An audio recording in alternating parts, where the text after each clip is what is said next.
Dubai വിമാനത്താവളത്തിൽ mobile phone നഷ്ടപ്പെട്ട Tamil യൂട്യൂബർക്ക് phone വിമാനമാർഗം ചെന്നൈയിൽ എത്തിച്ചു നൽകി ദുബായ് പോലീസിന്റെ സേവനം. യൂട്യൂബർ മദൻ ഗൌരിയാണ് തന്റെ അനുഭവം സമൂഹമാധ്യമങ്ങളിലൂടെ പങ്കുവച്ചത്.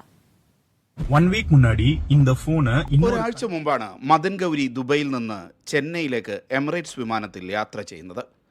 പുറപ്പെടുന്നതിന് മുമ്പ് തന്റെ ഐഫോൺ ദുബായ് വിമാനത്താവളത്തിൽ എവിടെയോ നഷ്ടപ്പെട്ടു.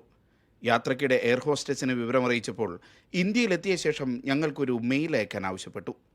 അത്രയും വലിയ വിമാനത്താവളത്തിൽ നഷ്ടപ്പെട്ട ഒരു മൊബൈൽ ഫോൺ തിരിച്ചു കിട്ടാൻ മെയിൽ അയച്ചിട്ട് എന്ത് പ്രയോജനമെന്നാണ് ആദ്യം കരുതിയത്.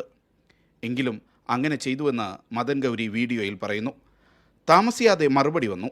മൊബൈൽ ഫോണിൻ്റെ വിശദാംശങ്ങൾ നൽകാനായിരുന്നു ആവശ്യം. മൊബൈലിൻ്റെ കവറിലുള്ള സ്റ്റിക്കറിൻ്റെയും കേടുപാടുകളുടെയും ഉൾപ്പെടെയുള്ള വിശദാംശങ്ങൾ പങ്കുവച്ചു. ഉടൻ ഈ അടയാളങ്ങളുള്ള മൊബൈൽ ഫോൺ തങ്ങളുടെ പക്കലുണ്ടെന്ന് അധികൃതർ അറിയിച്ചു. തൊട്ടടുത്ത ദിവസം എമിറേറ്റ്സ് വിമാനത്തിൽ മൊബൈൽ ഫോൺ ചെന്നൈയിലെത്തി. ഉടമയ്ക്ക് കൈമാറി. സൗജന്യമായിരുന്നു ദുബായ് പോലീസിന്റെ ഈ സേവനമെന്ന വിവരവും മദൻ ഗൌരി അതിശയത്തോടെ പങ്കുവെക്കുന്നു. நிறைய பேர்கிட்ட ஷேர் பண்ணுங்க. நல்ல விஷயம், கண்டிப்பா அப்ரிஷியேட் பண்ண போறேன். Media 1 Dubai.